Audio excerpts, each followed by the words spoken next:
The Still Loading podcast is brought to you by the wonderful people on Patreon. Amazing people like Ryan K, Melissa S, Pib Extra, Matt aka Stormageddon, Gilmer, Kevin from the Bit by Bit Foundation, Stephen P, and Mr. Biscuits have all been wonderful enough to support the show over there. So if you would also like to get your name read at the beginning of an episode, along with a bunch of other goodies, go over to patreon.com/stillloadingpod and check out everything it has to offer.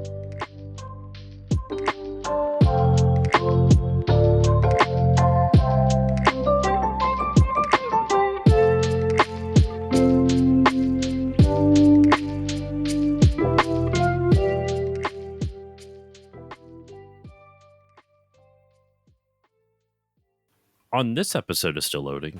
Yeah, you got it. Now, try with the singing. Yeah, nothing on the ground, hog. Yeah. Hog it on the ground. All right. Yeah, nothing on the ground, hog. Hog it on the ground. Hey, you must be improving, man, because you're bringing the house down.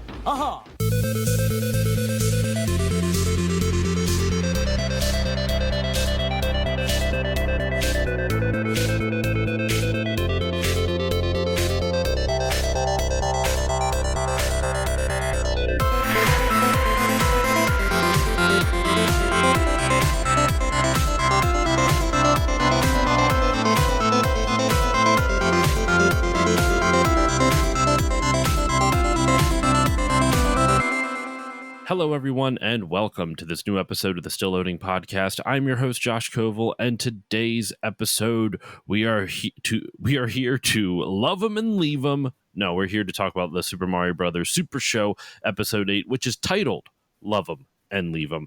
Joining me today, once again, my co-host with the Mo-host, Dexter Morrill. Dex, how are you doing today?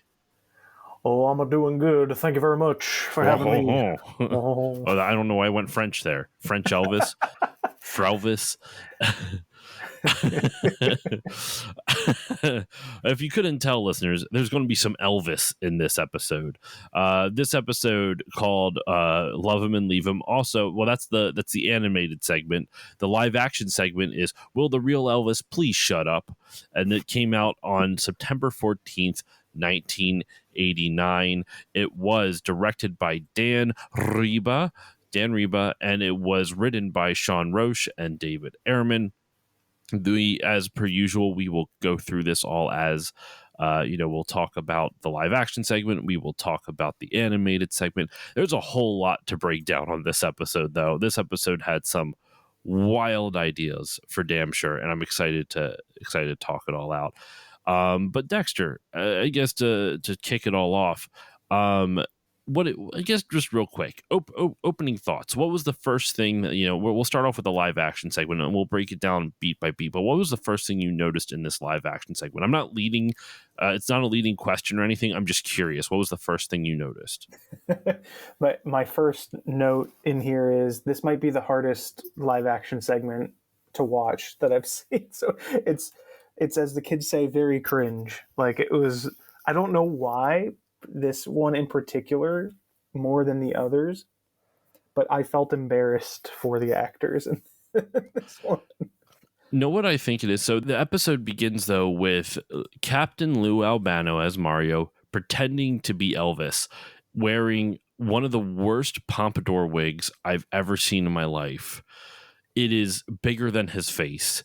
And white sunglasses, and then a really sparkly like cape with stars in the inside of the cape, and he's still wearing his like red overalls and everything, and his fake microphone is a light, like one of those lights that you hang like in a construction site. It's yellow and it's got an extension cord going out. You know what I'm talking about?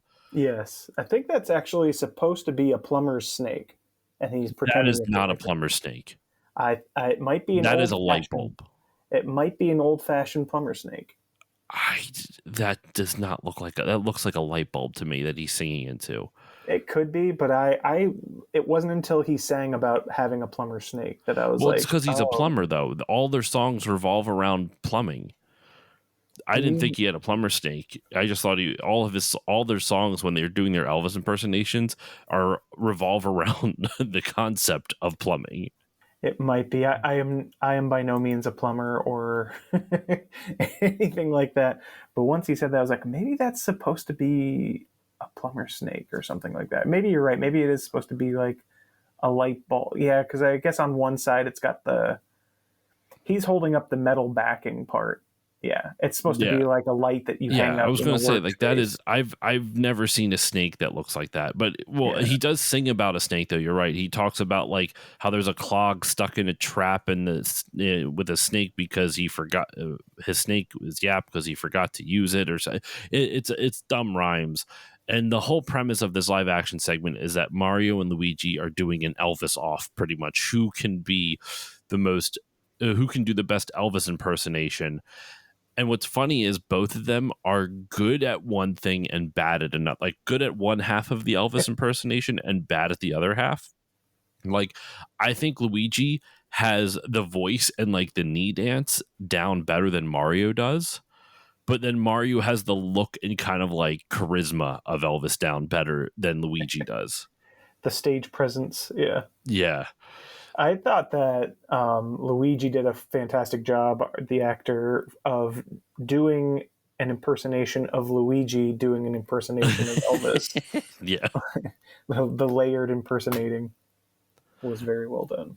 It is a wild thing. And I love how like this whole thing begins or this episode begins with them like they're arguing over who is the better Elvis. They have a creepy ass picture of Elvis that they have. Like it's a painting. It the looks like Velvet it's for a Elvis? funeral.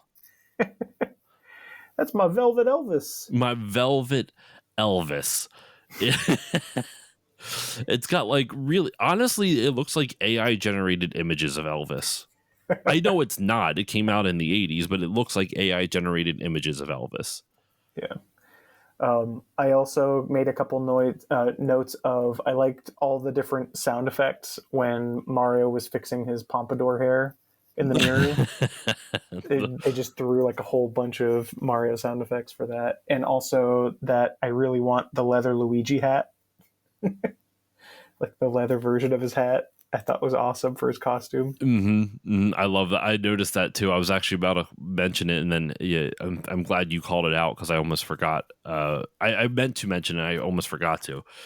So they're arguing over who would make a better Elvis, and they talk about how like, oh, we'll find out at the plumber's lodge tonight. Like it's almost like one of those like weird fucking fraternities that white people join to feel like important. Elks Lodge or Like the a Elk Lions Lodge or Club. some Yeah. shit like that.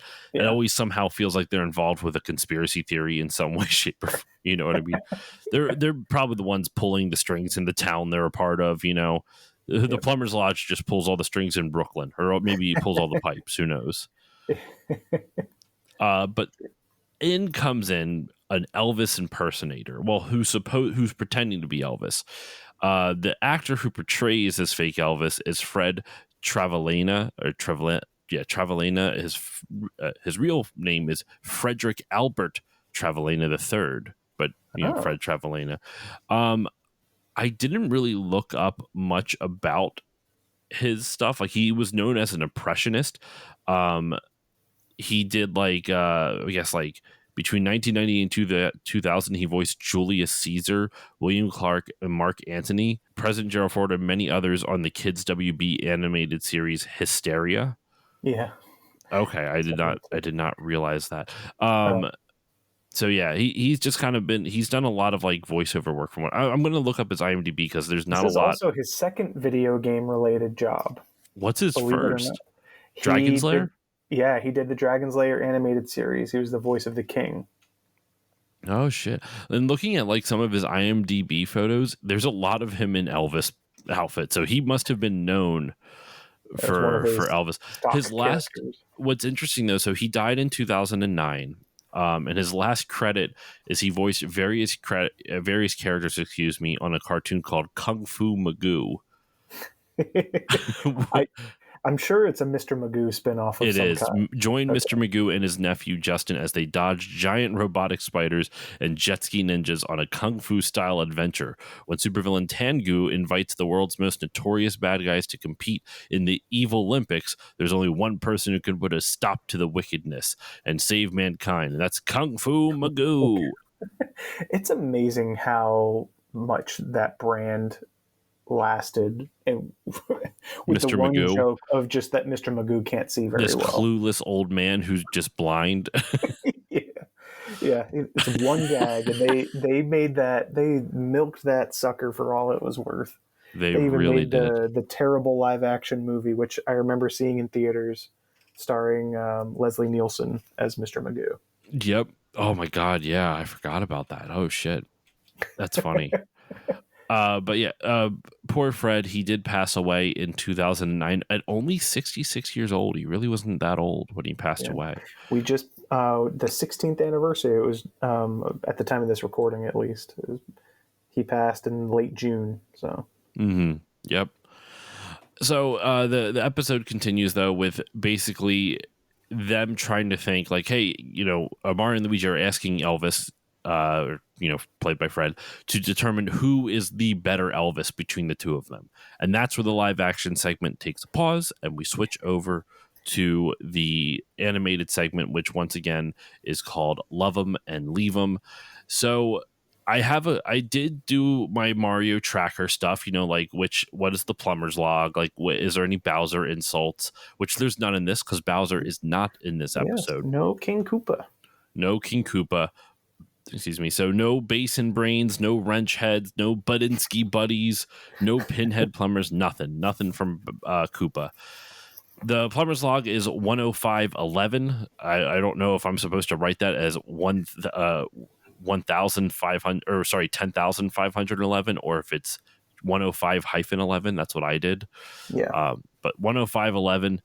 The Mario's strange food cravings. It's been a while since we got a new weird one.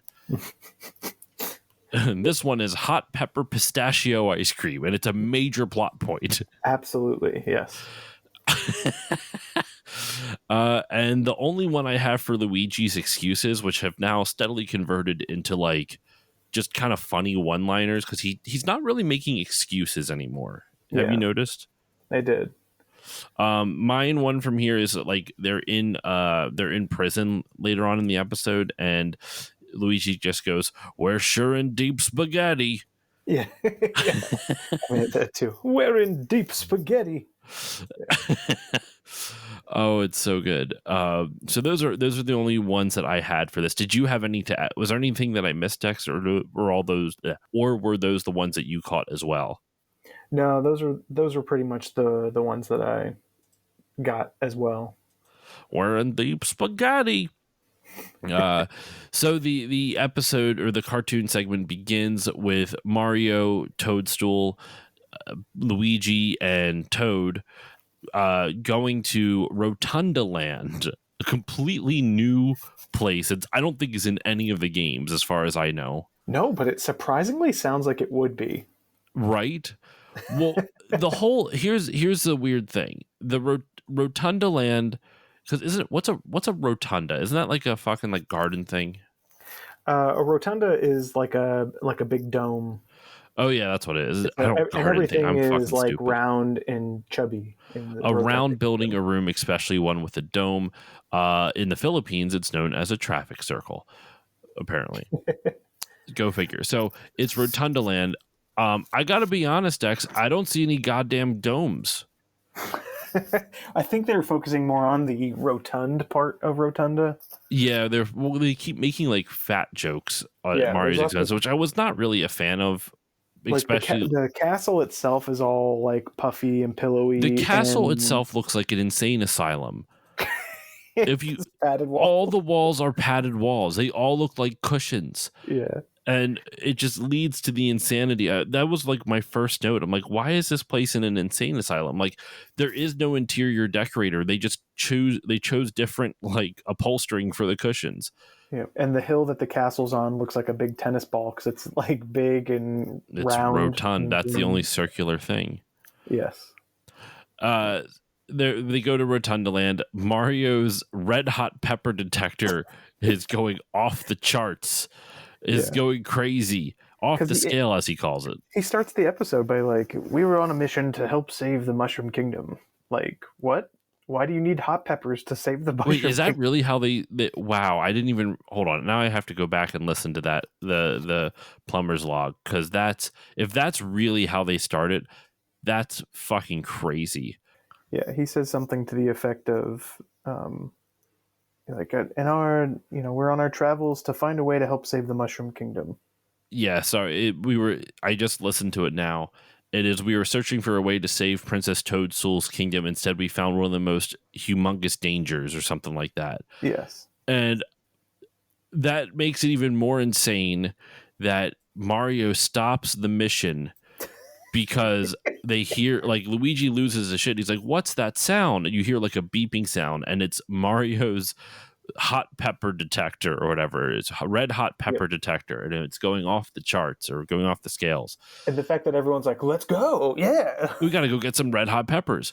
And why are there red hot peppers in Rotund Land? If you're going for round stuff, wouldn't you want like a watermelon or an Right. apple or an Pumpkin. orange or something else that's round, not Right. a phallic pepper? Which it doesn't look really that phallic. I was just making a joke, but I did find it weird. So this whole thing, it kind of plays out of something out of Bugs Bunny, like the Bugs Bunny sheriff of Robin Hood short, where like he's stealing carrots from the king's garden. Right. It kind of reminded me of that, but their argument. So they get captured by the fly guys or the shy fly guys. Bezos. What are they? Bezos. Is that from Mario 2 as well? Yes, because they call them Bezo Knights because they're dressed up in. That's in what it armor. is. There we go. Once again, my limited knowledge of Mario 2 is killing me. I really need to study the manual on this. But I'd like to take this moment to say that there were a handful of lines in the live action and the animated segment of this episode that have such strange delivery that I had a hard time understanding.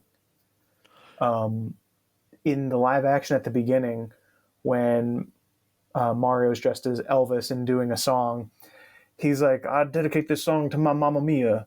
I forgot the words, so I guess I think I'll just have dinner," or something like that. And I was like, what did you say? I guess I think I'll just have dinner. I wrote down is what I think he said. And then where we are in the animated segment, Luigi spots the Bezo Knights first, and he's like, "Hey Mario, how does a plumber know he's in trouble?" And Mario like also noticed the Bezo Knights, and he's like, "When he gets that sinking feeling," but he says it, and he delivers the lines in such a strange way. That same thing, I had to listen to it multiple times. It is incredibly strange how they choose to deliver it. There's another line later on where I think what did he say? I can't remember the line anymore. I didn't write it down, but there's one where I'm gonna have to find it when we get there. I'll know when we get there.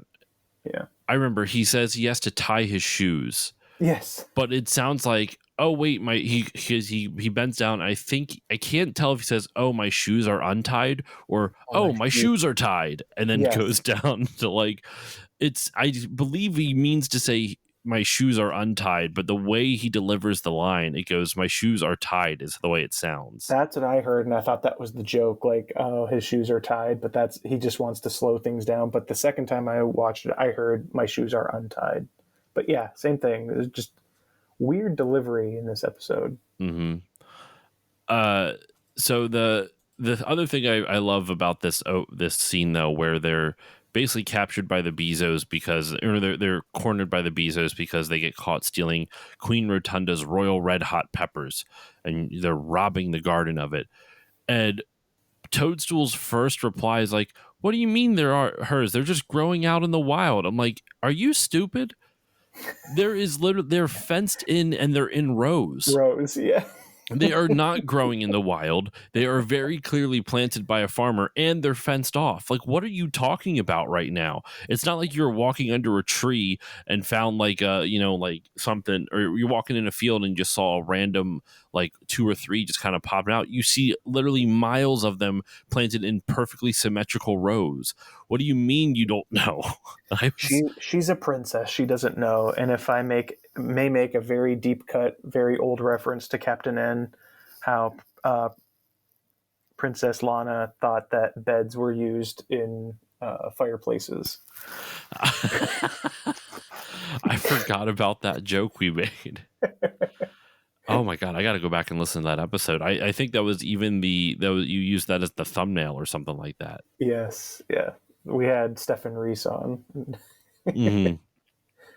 Got to get Stefan back on for one of these. That'd be fun. Definitely. So they run away. They decide to run through a maze, and they end up kind of bumping into each other. And they end up getting cornered by the Bezos and captured anyway.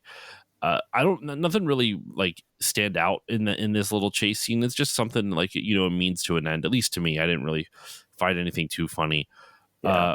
other than Toad spinning around like a top. Yeah, they just needed an action scene, but the first thing I thought of was because the Bezo Knights are flying through the maze after them. And I was like, if they can fly, why don't they just fly above the maze and just get them when they're done running? Because that makes too much sense, Dexter. They can't do that. True. Though I did have an idea for a bonus. I'm just thinking of Toad like spinning around on the ground. I have an idea for like a bonus episode of the podcast that it'd probably go on Patreon, depending on if I can even do it. I want to look up the evolution of how many dots are on Toad's head. Does it stay the same or does it change? I would assume it has to change through all the different variations, but I kind of want to like look into that because I think that'd be a little amusing. But anyway, I digress. So it cuts back to Queen Rotunda in her castle, and I love like her witch or whatever, who's kind of like, "Hey, Queen Rotunda," like. Yes, her I name gotta mix you a love potion. Yeah, she's got like this really thick, like New York accent for no reason. What's her name? Like Hilda or something like that is the witch's name. I love the performance of Queen Rotunda, and I love the performance of the witch, just because they are so silly. Like oh my Queen Rotunda, I can't do it. It's just, it is so amusing to me, and Queen Rotunda's voice, where it's just like when she finds out that Mario, like they've been captured, and she wonders what their crime is, and they're like, oh, they were caught robbing from your Royal Red Hot Pepper Garden, whatever it is. She's like, stealing food from me? There can be no greater crime. Yeah, her performance is awesome. And I also made note, and maybe I'm just a Mario nerd, but I was like, Queen Rotunda, the inspiration for Queen Bean from Superstar Saga, maybe, perhaps. I could see it, especially with their focus on her chest. Like they really like make it like they don't draw it in a way to like make it like sexual by any stretch, but like they really focus on making her have big boobs, and it's really weird. It's like 50% of, if not more, of her physique. I would say 75 to 80% of her torso are boobs, and her torso is about 80% of her body. Like her hips and down are like maybe a third, or maybe like a quarter of her whole body, and then it's like two quarters or higher of her body is like from her hips up to her shoulders. It's like one of the most bizarre proportions I've ever seen. Yeah. And when I looked up, just to make sure I wasn't crazy, I looked up Queen Bean again to refresh myself. And it's the mode when you're fighting her, when she's like, gone mad in the game. She looks very similar to Queen Rotunda, at least in physique shape. And even with like the way they do the hair and the crown and everything is very similar as well. So Mario and the team are about to get their heads chopped off, and Mario sees that Queen Rotunda is stressed because she wants to marry what's the prince's name? Prince Pompadour, which I thought was going to be an Elvis joke, but it was not. That would have made sense, Dexter. I know. But don't expect this show to make sense. Yeah. So Prince Pompadour. It's so silly. But so yeah, she wants to marry Prince Pompadour, so she's trying to brew a love potion so that way the Prince Pompadour fall in love with her, but she needs the perfect dessert for her wedding. And Mario, the royal chef comes in with a cake and she hates it, and Mario's like, I got a great idea, and you can't kill us, I have an idea to fix your dessert issue.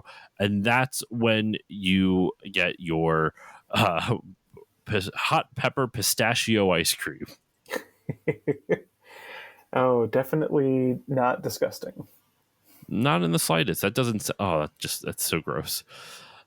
She eats it. Her mouth goes on fire. Mario gives her a love potion to help. Well, he gives her the nearest thing he can find that's a liquid. She drinks it. It happens to be the love potion, and she falls in love with Mario. Yep. And he tries to be like, well, if you really loved us, you let me and my friends go. And she goes, absolutely not. She's almost like a female Ed Wynn. That's a good way of putting it. Oh my goodness. She King Candy. King you wouldn't hit a guy Candy. with glasses, would you? Mario. I'm so in love with you, Mario. Hot pepper pistachio ice cream. Yes, and she refers to Mario as Jelly Belly, isn't it? She calls him So many fat jokes, and it's really it makes me uncomfortable. She keeps telling him how he needs to lose weight. I'm like, you are 90% torso. You don't have a right to talk about anybody's body.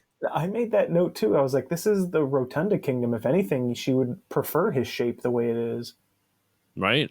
Honestly, and this is not an insult to her. I think any woman could look beautiful with this type of body type, but she's built like a linebacker. Yeah, she is built like an upside down triangle. She is. Man, she would be so good at rugby. Are you kidding me? Oh my gosh. Yeah. That would be awesome. Anyway, so Mario tries to run away. The queen is able to catch him, though. And the way she catches him is that he's running on across a carpet, and she just starts pulling the carpet out from under him, which slowly brings him back to her. And I love when she squeezes him. I wrote down the line. He goes, "Watch it, lady. You're going to wrinkle my mustache."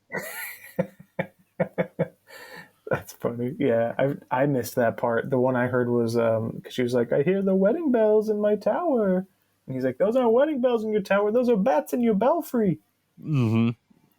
And Mario also says something about how like I'm dying from love or something like that. I forget exactly what it is. Yeah, I can't remember. What like you're killing me with love, or I'm dying from love. Something like that. Yeah. Then there's a commercial break, and it comes back with her looking at the envelopes, and she's like, "I've picked the most tasteful wedding invitations," and she starts licking them, and she's like, what is it like? There's like different flavors. It was mango passion fruit. Yes, thank you. Whipped cream. Whipped cream was the first one. Mango passion fruit was the second one. I kept wanting to say like ice cream flavor. I'm like, that wasn't it. What was it? And then she's like, spinach. How did this one end up in here? And then Mario's like, I'll lick it.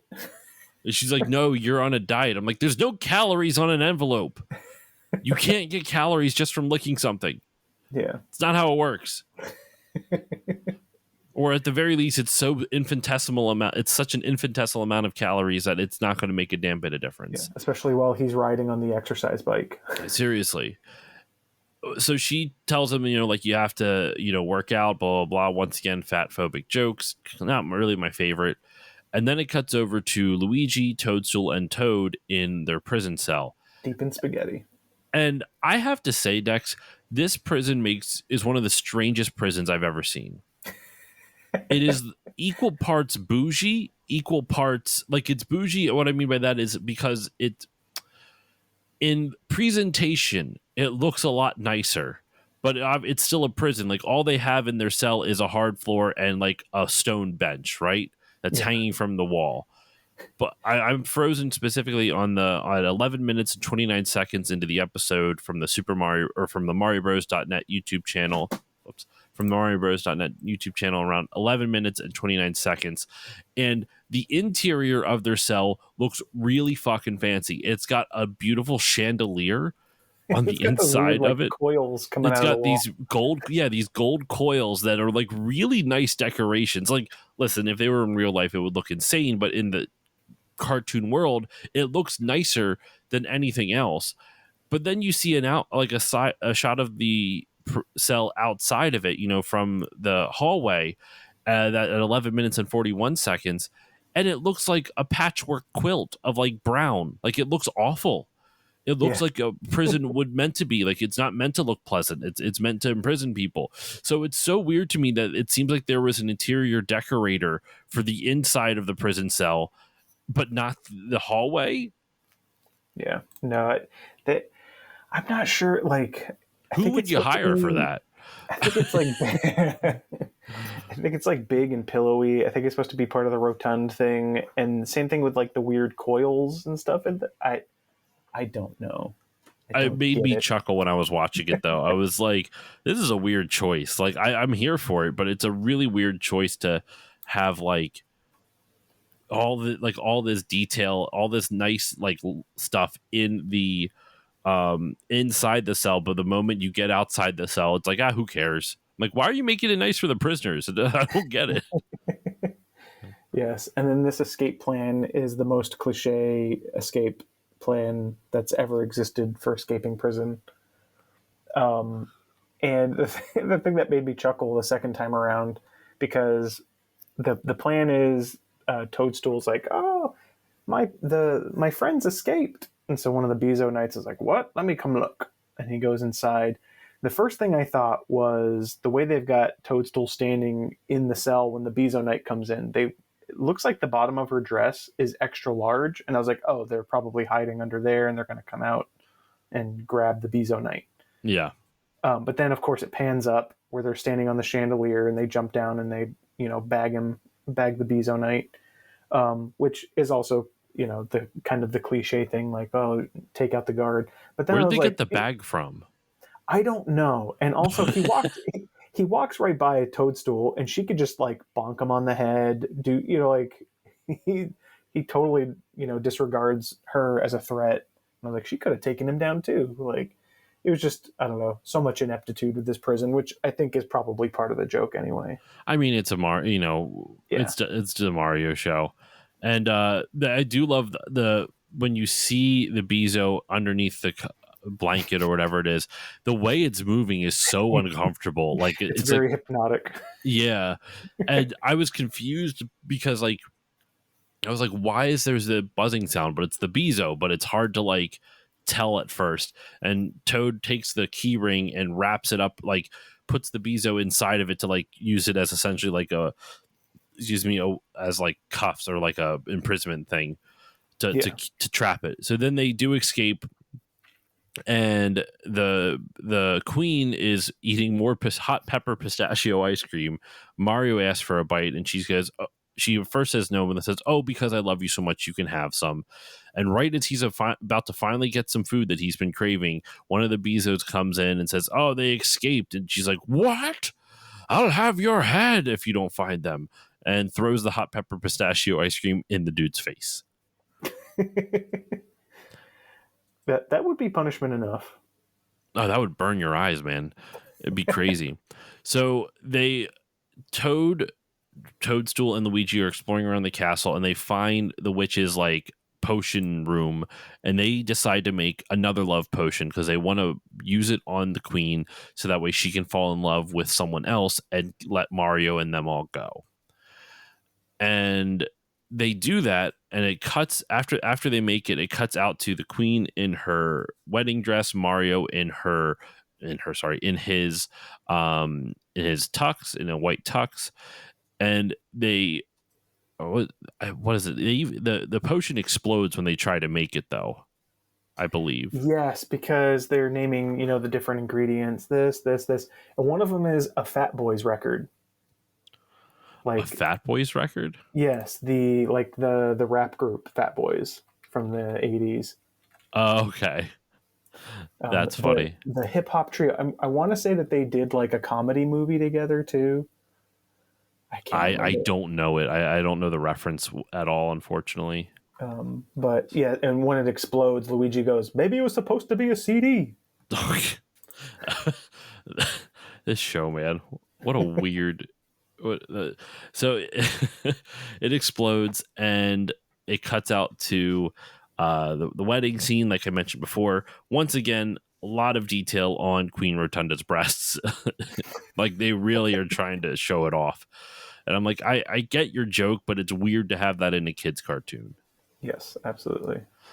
they make the love potion, and Mario and Queen Rotunda are up at the altar. Somehow somehow Luigi, Toadstool, and Toad are above them on like a stairwell outside of the castle walls. I don't quite get how they make it out there. And Yeah. Prince Pompadour is there. He barely has a pompadour though. No, he doesn't. He just has kind of curly hair. Like, and the curly hair kind of is in the shape of a pompadour, but he's got a hat on, which isn't showing off a pompadour. Right. Doesn't make any goddamn sense. And he's probably from a different kingdom, right? Because she's the queen and he's the prince, which would imply mother son. Mm. So I'm hoping that means that he's from a different kingdom. I would assume so, because he's not rotund. Toadstool is a princess from a different kingdom. He's not rotund, so he has to be from a different kingdom. You know, that is true. That's the way I would consider it. They show Mario, like Mario can see that they have like a love potion, and he goes, "Wait, stop! My shoes are untied." And he goes to tie his shoes, and Luigi then pours the love potion. Somehow, I don't know if you caught this, Dex. Did you catch this? When Luigi pours it, it comes out in a single stream, but in the next shot, it's in two different streams into cups. I did not catch that. Yes, it gets poured in a single stream coming out from the bottle, and somehow magically splits into two different streams to go into the glasses for Mario to give to Queen Rotund and Prince Pompadour, and they drink it and they fall in love and live happily ever after. I hope so. You know, the first thing I thought of was like, does Prince Pompadour even like the queen? What? Like, that's really messed up if they're like, oh, Mario doesn't want her to love him. But I mean, the whole concept of a love potion is fucked up. You are forcing someone who may not want what you want to want what you want. Yes. And then the second thing that they gloss over as well as what's coming up is that how Luigi drops the rest of the love potion into the wedding punch by accident. Yep. And Hildy drinks it, falls in love with Luigi. But I was like, but what about everybody else who's going to drink that punch? Like, this is going to cause chaos. A lot of fucking chaos. Like that was my first thought too. I'm like, everyone's just going to be falling in love with each other. No rhyme or reason to it. Because like my first thing was like, all right, this is going to cause some kind of weird kingdom unrest if Pompadour didn't even like the queen, and now everybody's going to be in love with everybody after this wedding, which is going to create more like crazy royal political shenanigans amongst the kingdoms that Toadstool's going to have to deal with. Absolutely, man. It such a. There's so many more like narrative things they could do with this story than what they did. I mean, how deep do these political layers go? What is the political situation? Like, is the Mushroom Kingdom's interference with this marriage or the causation of this marriage grounds for war? I'm saying, call the Bean Kingdom, call the Wonder Flower Kingdom, and bring back the Rotund Kingdom in a Mario game, you cowards. Bring back Queen Rotunda. She'll just be a goddamn dome in the new game. That's all. Better have a dome. Oh my word. All right, we are running a little bit shorter on time on this week, listeners. I apologize for a little bit shorter of an episode, but we do have a hard out today, so we got to wrap this up quickly. The cartoon does end with them running away from the castle, from Rotundland, because Luigi is now being chased by the witch lady, and that's pretty much how that episode ends. Any final things on the cartoon, Dex, before we jump back to the live action segment? No, just kind of reiterating stuff I had said before, as far and recently, that like pretty cliche this episode. A lot of the stuff was predictable, and unfortunately, like I feel like there was more they could have done, or some avenues they could have traveled instead that would have made the episode a little more interesting. But everything was pretty safe and followed a formula. But yeah, we can go into that when we talk about the full episode. Yeah, absolutely. Yeah, we'll talk. We can go into that more when we do our final thoughts on the episode. The live action segment comes back now, and we'll just call him Elvis. I understand. I don't know why I keep feeling the need to clarify that it's an actor playing Elvis. Elvis was dead by this point, but anyway. So he's teaching both Mario and Luigi how to be Elvis, and his first point of teaching them how to be Elvis is do the little lip raise, like where the one side of your lip goes up, and the type of thing. And it's Luigi doing it first. And I'll be honest, Dex, I felt really lame. I tried to imitate it and couldn't do it. It it is tricky. It is trickier than it looks, for sure. It really is, because watching Danny Wells do it as Luigi, I'm like, that's how I look, kind of silly.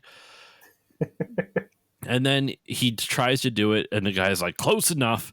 And then he talks about how you have to do like the weird, like hip moving knee dance. And he shows a bunch of dance footsteps. And this time Mario comes up to do it. And the guy and Elvis is like, all right, you have to do the hip dance. And now you got to practice singing at the same time. And I wrote down the lyrics that Mario started singing. He goes, you ain't nothing but a groundhog hogging on the ground.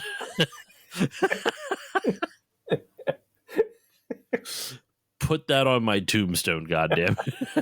It's such a perfect like little kid. You ain't nothing but a groundhog hogging on the ground.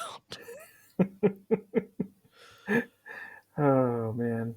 Oh my goodness, it made me laugh so fucking much. Then we get a Legend of Zelda cartoon snippet for whatever one it was. It cuts back, and they're trying to determine who was the best Elvis. Mario and Luigi are asking Elvis who did a better job at it. And he goes, all right, well, I think I got an idea. And he calls them both up on stage, and they both start doing Elvis impressions, but it like the character resolution, there is a character arc, believe it or not, for this little segment.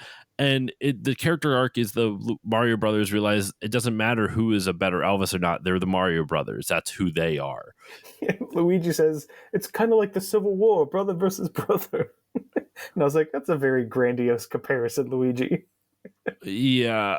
I mean, all the lyrics in this are like, what is it? When when Elvis does his own impression prior to this, he talks about banana sandwiches too. Like, there's like none of the lyrics make sense in this. Yeah. So you go from banana sandwiches to Civil War. Yes, exactly. But wasn't it? He was known for liking peanut butter and banana and bacon sandwiches or something like that, right? Really? I know nothing about Elvis other than obviously he was famous and all that other stuff. Yeah, one of his famous things, and that's why, like in ice cream places or sandwich shops, like they usually have an Elvis, and it's peanut butter and bananas. That's crazy. I genuinely did not know that. Yeah. So once they come to this realization that, okay, we're the Mario brothers, we're not Elvis. We just be proud of who you are, not trying to be someone else type of thing, is like the moral they're going with in this, right? And that's kind of the thing. And once they realize that, Elvis just disappears. You hear a magic sound and he fucking disappears. And you hear a little note says that Elvis has left the building. And he's left the basement. He's left the basement, sorry, yes. And they're like, he disappeared. Almost like he just magically showed up to teach them a lesson and then disappeared. Yes. Yeah, because he, they make the joke, Mario makes the joke, hey, the Inquirer was right. Elvis is here. He said that in the first segment, like, because that was, I don't know if you remember seeing the Inquirer magazine on, like, grocery store racks and stuff. And they're the ones that are always like, Bat Boy lives in cave found, or like woman marries Bigfoot. That's what the Inquirer was known for. And one of the other things was always that, like Elvis spotted at this gas station in West Virginia, like that he was still alive somehow. And so like that was the joke there, like, oh, the Inquirer was right. Elvis is here. Yeah, I didn't get that reference either. There's a lot of shit I missed apparently. Yeah, and I also I thought it was funny that Luigi like clasps his heart before Mario even opens the door, as if like he can feel the presence of Elvis. I don't know if you noticed that either. My Elvis sensors are tingling. Yeah, and the last thing that I chuckled at was when Elvis is teaching them a lesson, and, and they're talking about being a brother, being brotherly and all that stuff. Let's stop fighting. And they're like, "Yeah, our mama told us we should never fight." And Elvis is like, "I had a mama myself," and he's like, like he's relating to them. Like, I also have a mother. Like, yeah, no kidding. Everybody has a mother. Well, and he calls it like Mamma Mia or something like that. Yeah. It like none of all the lines are just absolutely bonkers in the episode. I love it. I had a good time actually watching it, but there were some wild choices for sure in this Yeah. episode. But I think that will lead into our final thoughts, Dex. Just kind of like, what were your final thoughts with this episode overall? I would say that this will probably be rank closer to the bottom, at least currently, of the Mhm. Mario episodes we've seen. Um, and I think it's just because the formula was very obvious compared to, I mean, like, even when it's obvious, there's usually something about it that helps it stand out. And the only thing that really helped it stand out for me this time around was just aesthetically. Like, they had Mhm. the Rotund Kingdom, and they kind of went with that, even though that was, kind of half baked. But I liked the Bezo Knights. I liked Queen Rotunda, those sorts of things. But as an actual episode, the Elvis stuff made me feel a little cringy. The impersonations and stuff felt very awkward. Mhm. Um, Especially like knowing Elvis today to be like the fandom is no longer there. The people don't, how many people actually even, if you ask kids, would even know who Elvis is. Um, like, that makes it also awkward, and just like the popularity of Elvis has completely gone away to the point where he's probably not really recognized anymore. I know it's not like when we were, because if you think about like us growing up, it was a bunch of 30-year-olds who grew up with Elvis, 30 Yes. to 4-year-olds who grew up, 30 to 40-year-olds, excuse me, who grew up with Elvis, and were including I references still, to him in their writing. right. And I still remember infomercials as a kid at, like, late at night for commemorative plates with Elvis on them and stuff, and being like, what is this? Like, this is so weird. And still, like, going into flea markets or pawn shops or whatever as a kid and seeing just tons of Elvis memorabilia and stuff like that. Like, it just never resonated with me, even though, Same, that. same.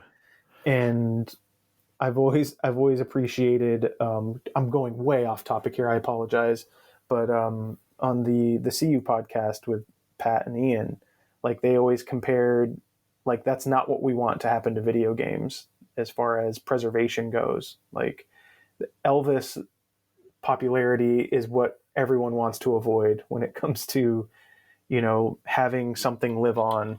It has to be picked up by the next generation of kids and stuff. And, it has to be picked up like that. And Elvis was not. And Elvis is like that fandom is an example of what you don't want to happen to a fandom if you want it to continue. So, like, seeing it in this, I think, also increased my cringiness for it. But I've kind of gone off into the weeds here, but I think you can kind of see where how I got off track there. But Hmm. um, yeah, otherwise, like, I mean, it was fine. It's just not an episode that I would show to a newcomer right away. I'm kind of with you on that. I think it's one of the lower episodes of the Mario show. I do put it higher than most Zelda episodes still, but it is not one of the better Mario episodes for sure.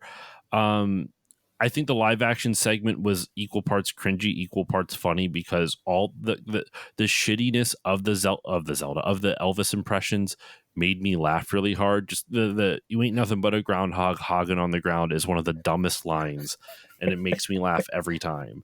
Like, Yes. the stupid lines that were made up on the spot just really made me chuckle. So I like that part, but like for the most part, yeah, it was fine. It wasn't anything great. I think I liked it a little bit more than you. And also, I'm with you. It's the Elvis impersonation was cringy. I feel like it would be like, what if we started our own like Mario Super Show and we're doing like our best impressions of like New Kids on the Block or something like that. You know what I mean? Yes. And Yeah. that you like really leg into whatever, whatever 90s heartthrob you want to like think of, or maybe even like late 80s. Like, what if we all were doing George Michael impressions?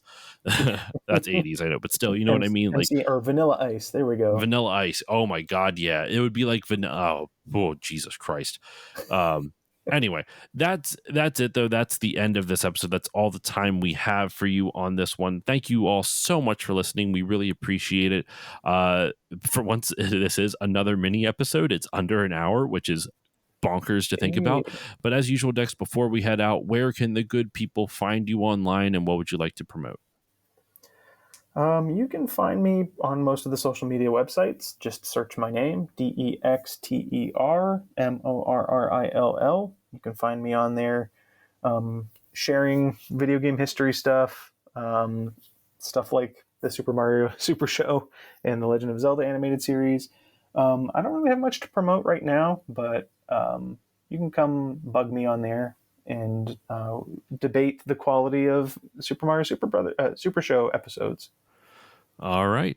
As usual for myself, you can follow me on Blue Sky at stillloadingpodcast.com. Over there on Blue Sky at Still Loading Pod on Twitch and Instagram. I stream on Twitch every now and then. Just follow me over there to see when I go live, because my schedule doesn't make any damn sense.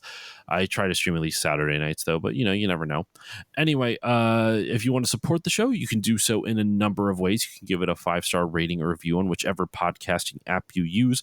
It helps more people find the show, and it makes me feel warm and fuzzy. I like feeling warm and fuzzy. If you really like the show, there is a Patreon, patreon.com/stillloadingpod. For as little as $1 a month, you get all the episodes early with better audio quality, as well as access to patron voting rights, which at the time this episode will be out, a patron poll will have just ended. It's the Summer of NES Venture over on the Patreon, where I put 4 different games up on the poll. NES games, all with adventure in the title. It was up between Adventure Island, The Adventures of Bayou Billy, The Adventures of Dino Riki, and Adventures of Tom Sawyer. And as of this recording, the poll is not over, so I don't know who has won yet. But this episode will be out by the time that poll is over. So unfortunately, y'all will have missed it. But if you want to be able to vote on other things, please consider jumping on the Patreon for only $1 a month. For $3 a month, you get everything I mentioned prior, the early episodes, audio quality, and patron voting rights, plus patron shoutouts, which you heard at the beginning of this episode. For $4 a month, you get all the previous tiers, plus 2 mini bonus episodes every month. And for $5 a month, you get everything. All that stuff, all the bonus episodes, early access, the voting, the better audio quality, all that good stuff, plus access to my monthly movie podcast, which right now is still family, my monthly Fast and Furious movie podcast, where all the guests who join me aren't just friends, they're family. And that's all over at patreon.com/stillloadingpod. But that's it. That is all the time I have for you on this episode of Still Loading. Thank you all once again for listening. Dexter, thank you once again for joining me. Thanks for having me. And with all that said, listeners, do the Mario! Swing your arms. Impossible not to do that.